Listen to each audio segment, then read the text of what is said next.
दोस्तों, Delhi police constable 2023 की भर्ती बहुत जल्द आपको देखने को मिलेगी। लेकिन इस बार एसएससी आपके दिल्ली पुलिस कांस्टेबल और दिल्ली पुलिस एमटीएस का एग्जाम कंडक्ट नहीं करवाएगी। एसएससी ने क्लियर कर दिया है, अब से दिल्ली पुलिस एमटीएस और दिल्ली पुलिस कांस्टेबल का एग्जाम खुद दिल्ली पुलिस ही कंडक्ट यहां पर करवाएगी। सो ऐसे में इस बार आपकी जो नोटिफिकेशन है वो दिल्ली पुलिस के द्वारा दिल्ली पुलिस की ऑफिशियल वेबसाइट पर ही जारी की जाएगी। लेकिन उससे पहले बहुत सारे बच्चों के सवाल है, सर एग्जाम का सिलेबस क्या होता है, एज क्या होती है, एग्जाम पैटर्न क्या होता है, सर्टिफिकेट्स कौन सी चाहिए होती हैं, अदर डॉक्यूमेंट्स कौन से चाहिए होते हैं। सो आपके सारे डाउट्स आज के इस वीडियो में क्लियर करने वाला हूं। सारा एग्जाम प्रोसेस आपको मैं इस वीडियो में बताने वाला हूं। बस आपको करना क्या है, वीडियो को एंड तक जरूर देखना है। तो चलिए बिना किसी देरी के वीडियो को स्टार्ट करते हैं। तो सबसे पहले तो हम बात करते हैं एजुकेशन की कि आपकी क्वालिफिकेशन क्या होनी चाहिए, कि कितने क्वालिफिकेशन वाला बंदा इस फॉर्म को फिल कर सकता है। तो जो यहाँ पर मिनिमम क्वालिफिकेशन रखी गई है वो यहाँ पर रखी गई है आपकी 12th क्लास। ठीक है, अगर आप 12th क्लास आपने पास कर रखी है तो आप इस फॉर्म को फिल कर सकते हैं। फिर आपने किसी भी बोर्ड से पास कर रखी हो, चाहे बिहार, यूपी, हरियाणा, महाराष्ट्र, किसी भी बोर्ड से आपने पास किया है, तो आप बस 12th पास यहां पर आप होने चाहिए, तो आप इस फॉर्म को फिल कर सकते हैं। इसी के साथ बहुत सारे बच्चे पूछते हैं, सर मैंने डिप्लोमा इंजीनियरिंग या फिर पॉलीटेक्निक कर रखी है, सो क्या मैं फॉर्म भर सकता हूं? तो 12th वाले भर सकते हैं, साथ में पॉलीटेक्निक। ठीक है, पॉलीटेक्निक जितने भी बच्चे हैं वो भी यहाँ पर अपने फॉर्म को भर सकते हैं, या फिर आप इसको डिप्लोमा इंजीनियरिंग भी कहते हैं। ठीक है, डिप्लोमा इंजीनियरिंग वाले जितने भी बच्चे हैं वो भी इस फॉर्म के लिए अप्लाई कर सकते हैं। ठीक है, सो ये आप किसी भी बोर्ड से हो, ये आपको जो भी बोर्ड से आपको मिलता है वहां से अगर आपने डिप्लोमा किया है तो आप फॉर्म भर लोगे। अब इसके बाद एज की बात करते हैं। तो एज अगर मैं यहाँ पर बात करूं आपकी, तो अगर यूआर की बात करता हूं तो 18 से 25 साल के अगर आप हैं, अगर आप 18 से बड़े हैं और 25 साल तक के हैं तो आप, या 18 ही साल के आप हैं तो 18 से 25 के अगर आप हैं तो आप इस फॉर्म को फिल कर सकते हैं। ठीक है, चलिए अब इसके साथ बात करते हैं बाकी कैटेगरीज की एज क्या रहेगी। सो वो यहां पर आपके साथ आती है एज रिलैक्सेशन के साथ। सो एज रिलैक्सेशन भी मैं यहीं पर आपको बता देता हूं कि जो ओबीसी है उसको यहां पर 3 साल का एज रिलैक्सेशन दिया जाता है। तो मतलब 25 अगर यहां पर है तो यहां पर 26, 23 और 28। ठीक है भाई, कि 25 और 3 कितना हो गया आपका 28 साल तक वो फॉर्म को फिल कर सकता है। और अगर मैं बात करूं एससी कैटेगरी का, ठीक है, अगर मैं बात करूं ओबीसी, इसके बाद मैं एससी या एसटी कैटेगरी की बात करूं तो उन्हें 5 साल का एज रिलैक्सेशन दिया जाता है। तो मतलब कि वो 30 साल तक, ठीक है, 30 साल तक वो अपने फॉर्म को फिल कर सकते हैं। सो अब बच गया यहां पर ईडब्ल्यूएस कैटेगरी। बहुत सारे सवाल थे, ईडब्ल्यूएस कैटेगरी को क्या एज रिलैक्सेशन मिलता है? तो बिल्कुल भी नहीं मिलता। तो यहां पर हम लिख देते हैं ईडब्ल्यूएस और यूआर दोनों ही कैटेगरी को 18 से 25 साल उम्र होनी चाहिए। ओबीसी की बात करें तो 28 साल होनी चाहिए, एससी और एसटी की बात करें तो 30 साल यहां पर उम्र होनी चाहिए। सो अगर यहां पर आपकी इतनी उम्र है तो आप इस फॉर्म को फिल कर सकते हैं। साथ में एक सवाल और आता है, क्या फीमेल्स को भी कुछ एक्स्ट्रा छूट मिलती है? तो फीमेल्स को एक्स्ट्रा छूट नहीं मिलती है।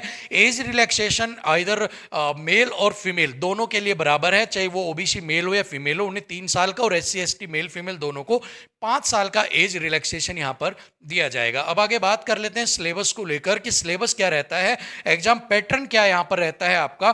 तो यहां पर मैं आपको बता देता हूं कि आपसे यहां पर एग्जाम में अभी तक, भाई अब आगे दिल्ली पुलिस क्या कुछ चेंज करती है वो अलग बात है, बट अभी तक 4 सब्जेक्ट आपसे पूछे जाते थे। सबसे पहले तो आपसे जर्नल अवेयरनेस या फिर करंट अफेयर्स आपके जो है वो पूछे जाते थे, रीजनिंग, मैथ्स और आपका कंप्यूटर, ये यहां पर आपसे पूछे जाते थे। ठीक है, टोटल आपका 100 मार्क्स का यहां पर पेपर होता था, जिसमें जीए की अगर मैं बात करूं, जीके की, तो ये आपसे 50 नंबर का, रीजनिंग की अगर मैं बात करूं तो 25 नंबर, मैथ्स की बात करें तो 15 और कंप्यूटर 10 नंबर का आपसे पूछा जाता था।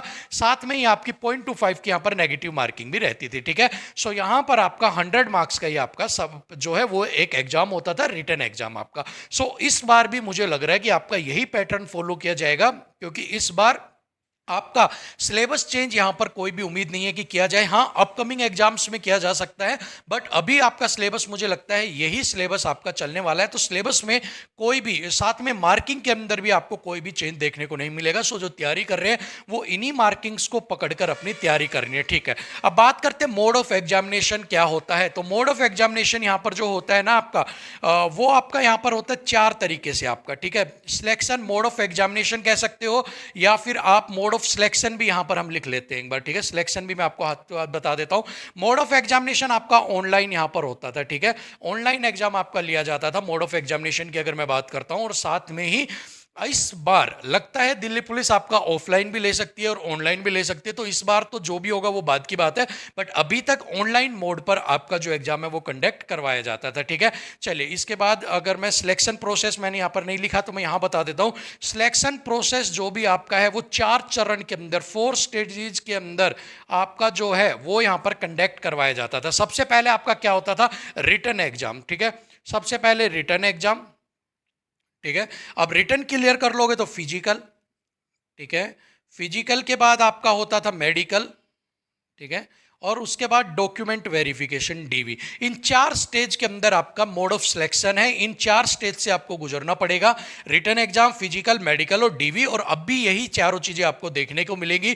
जो बच्चा रिटन क्लियर करेगा वो फिजिकल में जाएगा, जो फिजिकल में जाएगा वो मेडिकल में, मेडिकल क्लियर कर लेगा वो डीवी चेक करेंगे, और डीवी अगर फाइनल है तो उसको फाइनल सिलेक्शन यहां पर दे दिया जाएगा, ठीक है। सो ये मोड ऑफ आपका जो है सिलेक्शन हो गया। बात कर लेते हैं सर्टिफिकेट्स, कास्ट सर्टिफिकेट्स को लेकर कौन कौन सी आपको यहां पर सर्टिफिकेट चाहिए होती है। अगर आप ईडब्ल्यूएस से बिलोंग कर रहे हैं, ठीक है, अगर आप ईडब्ल्यूएस से बिलोंग कर रहे हैं तो आपको ईडब्ल्यूएस सर्टिफिकेट चाहिए। ओबीसी से बिलोंग कर रहे हैं तो ओबीसी सर्टिफिकेट चाहिए।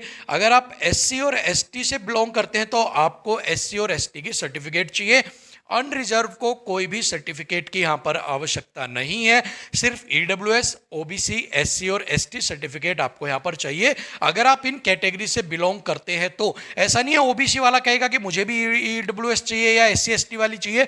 कई बच्चे सवाल कर देते हैं इस तरह का कि सर मैं ओबीसी से हूं लेकिन क्या मुझे ईडब्ल्यूएस भी बनवाना पड़ेगा? नहीं भाई, जो ईडब्ल्यूएस में वो ईडब्ल्यूएस, ओबीसी वाला और एससी एसटी वाला अपनी एससी एसटी की सर्टिफिकेट यहां पर बनवाएगा, ठीक है।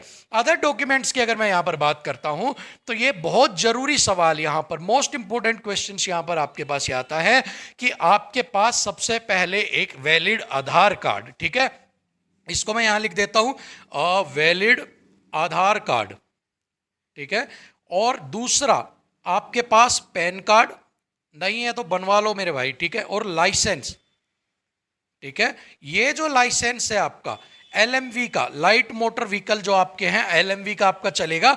सो लाइसेंस जो है वो यहां पर बहुत जरूरी है। एलएमवी का आप लाइसेंस बनवा लेना, इसके बिना आपको फिजिकल नहीं देने दिया जाएगा भाई, ठीक है। तो एलएमवी का लाइसेंस मस्ट, लाइसेंस अपना अभी अप्लाई कर दो, बनने में टाइम लगता है, ज़्यादा टाइम लगेगा तो आपका लाइसेंस नहीं आ पाएगा। लाइसेंस की स्लिप और पर्ची वगैरह देख लेंगे अगर वो चलाते हैं तो, कई बार नहीं भी चलाते हैं, बट पक्का लाइसेंस आपके पास होना चाहिए, ठीक है। कच्चा लाइसेंस नहीं चलेगा। सो अपना पक्का परमानेंट लाइसेंस के लिए आप आज ही अप्लाई कर दीजिएगा, भूलिएगा मत। भर्ती चाहिए आए मार्च में, अप्रैल में, मई में, जून में, लाइसेंस आपके पास होना मस्ट है, ठीक है।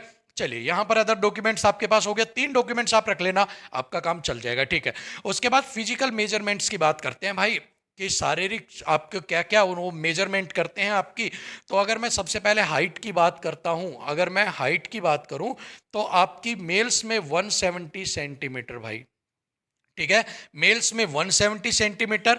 और इसके अलावा अगर मैं बात करता हूं फीमेल्स की तो 157 सेंटीमीटर आपकी हाइट चाहिए होती है। अगर मेल्स की मैं बात करता हूं यहां पर चेस्ट की तो 81 सेंटीमीटर तो आपकी है विदाउट एक्सपेंड, और इसके बाद 85 सेंटीमीटर आपकी चाहिए एक्सपेंड करने की, फीमेल्स में नो रिक्वायरमेंट, ठीक है। सो हाइट 170 सेंटीमीटर एंड अगर मैं फीमेल्स की बात करूं तो 150 सेंटीमीटर, ठीक है। ये यहां पर क्राइटेरिया। इसके बाद अगर मैं फिजिकल टेस्ट की बात करूं कि फिजिकल टेस्ट के अंदर क्या कुछ आपके परफॉर्म करवाया जाएगा, फिजिकल टेस्ट के अंदर क्या कुछ आपसे करवाया जाता है, तो फिजिकल टेस्ट के अंदर 3 चीज आपसे करवाई जाती है। यहां पर 3 चीजों के अंदर आपकी क्या क्या आ जाती है मैं एक बार बता देता हूं। एक आपकी आती है रेस, एक आपकी आती है लॉन्ग जंप, और एक आती है आपकी हाई जंप, ठीक है। यहाँ पर अगर रेस की मैं बात करूँ तो 1600 मीटर होती है, ठीक है। अब ये आपकी अलग अलग होती है, तो अगर मैं मेल्स को बात करूँ तो 6 मिनट के अंदर आपको 1600 मिनट को कंप्लीट करना होता है। 14 फीट की आपको लॉन्ग जंप करना होता है और 3.9 फीट की आपको हाई जंप यहाँ पर करनी होती है। अगर मैं फीमेल्स की बात करूँ तो 8 मिनट के अंदर आपको 1600 मीटर की रेस को कंप्लीट करना होता है। 10 फीट की आपको लॉन्ग जंप करनी होती है और 3 फीट की आपको हाई जंप यहाँ पर करनी होती है, ठीक है। सो ये वाला आपका है फिजिकल मेजरमेंट का, ठीक है भाई।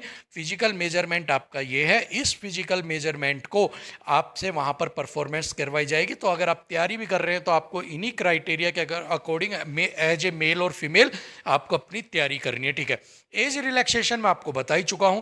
बात कर लेते क्रूशियल डेट इशू की। क्रूशियल डेट इशू बहुत ज़्यादा परेशान करता है बाद में सर्टिफिकेट्स का। तो क्रूशियल डेट क्या होती है?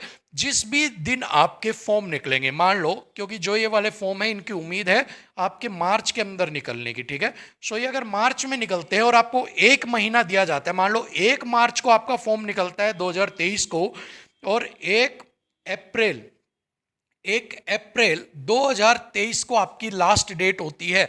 सो जो इस डेट से पहले मतलब 1 तारीख से पहले तक कि 31 मार्च तक, 31 अगर आपका मार्च है तो इस मार्च तक आपके पास ये सारी सर्टिफिकेट्स होनी चाहिए।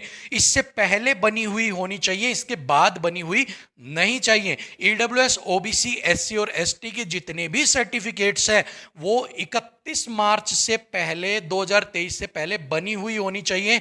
फिर वो चाहे आप 30 तारीख को बनवाओ, चाहे 29 को, चाहे 31 तारीख को आप बनवाओ, ठीक है। लेकिन 2 तारीख को जैसे ही वो एक के बाद अगर 2 अप्रैल को अगर आपने बनवाई तो वो आ जाता है क्रूशियल डेट इशू, और उसके चांसेस हैं रिजेक्ट भी वो वहां पर आपको कर सकते हैं, ठीक है। सो आपको जो भी अपनी सर्टिफिकेट्स बनानी है उनको क्लोजिंग डेट से पहले बनानी है। तो अब क्लोजिंग डेट क्या होगा, देखिए अभी आपका टाइम चल रहा है, ठीक है, मार्च है। मार्च में अगर आपके फॉर्म निकलते हैं, अगर आप मान के चलते हो तो उससे पहले आपके पास होने चाहिए। अप्रैल में निकलते हैं तो उससे पहले। तो आपके पास अगर अभी भी सर्टिफिकेट नहीं है तो आप एक सर्टिफिकेट अभी बनवा सकते हैं, क्योंकि 31 मार्च से पहले प्रीवियस फाइनेंशियल ईयर का बन जाएगा। और अगर आपके फॉर्म अप्रैल में निकलते हैं तो आप एक नया 2000 जो ये 23-24 वाला है उसका भी आप अपना जो क्या है वो एक ईडब्ल्यूएस सर्टिफिकेट जो है वो यहां पर आप बनवा सकते हैं। ओबीसी भी, आप ओबीसी के अंदर फाइनेंशियल ईयर होता नहीं है, आपका 3 साल के लिए वैलिड होता है, बनवा सकते हैं। और अगर बना हुआ है पहले, अगर पिछली साल या अभी बनवाया है तो कोई जरूरत नहीं है, ये लाइफ टाइम के लिए आपका वैलिड होता है, ठीक है। चलिए सर्टिफिकेट का एक मैं और बता देता हूं। ईडब्ल्यूएस वालों को ज्यादा दिक्कत होगी यहां पर।